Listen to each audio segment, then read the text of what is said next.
Operation সিন্দুর এক উৎকর্ষতার নাম, এক অদম্য সাহস, কঠোর মনোবল এবং মেটিকুলাস ক্যালকুলেশনের নাম অপারেশন সিন্দুর।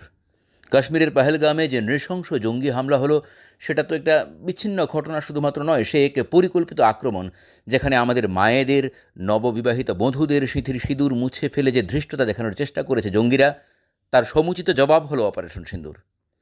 পাকিস্তান যে সন্ত্রাসবাদের আঁতুড়ঘর, সন্ত্রাসবাদীদের নিরাপদ আস্তানা, একথা সারা বিশ্ব জানে। ভারতীয় সেনাবাহিনী বেছে বেছে পাকিস্তানের ভেতরে থাকা শুধুমাত্র জঙ্গি ঠিকানাগুলোতে চরম আঘাত হানে এবং বেশিরভাগ জঙ্গি ঘাঁটিকে চিরতরে নিঃশেষ করে দেয়।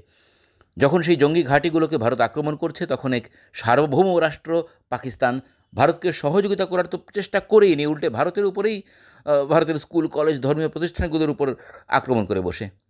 বিন্দুমাত্র সময় নষ্ট না করে পাকিস্তানি সেনার বিমান ঘাঁটিগুলো উড়িয়ে দিতে পিছপা হয়নি ভারতীয় বাহিনী।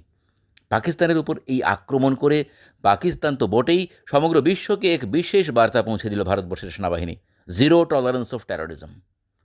আমি ভারতের সেনাবাহিনী, ভারতবর্ষের প্রতিরক্ষা মন্ত্রী এবং মাননীয় প্রধানমন্ত্রী শ্রীযুক্ত নরেন্দ্র মোদীর কাছে কৃতজ্ঞতা প্রকাশ করি যে এই কঠিন সময়ে এমন বলিষ্ঠ পদক্ষেপ নিয়ে মানবতার শত্রুদের নিঃশেষ করে এক নিশ্চয়তা প্রদান করেছেন এবং একই সঙ্গে পৃথিবীর সমস্ত মানুষকে দেখিয়ে দিয়েছেন যে জঙ্গিপনার সাথে ভারতবর্ষ আপোষ করার প্রশ্নই ওঠে না এবং প্রয়োজনে কঠিন থেকে কঠিনতম পদক্ষেপ নিতে সক্ষম আমাদের দেশ, আমাদের সেনাবাহিনী, আমাদের জনগণ।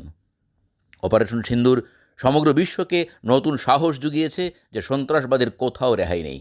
সন্ত্রাসীকে যারাই সুযোগ দেবে, তাদেরকেও প্রয়োজনে তাদের ঘরে ঢুকে, তাদের দেশে ঢুকে সেই সন্ত্রাসবাদীদের নির্মূল করার মতো ক্ষমতা ভারতবর্ষের মতো শক্তিধর দেশ রাখে।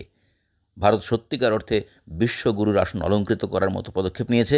গর্বের সাথে বলি, বন্দে মাতরম, ভারত মাতা কি জয়।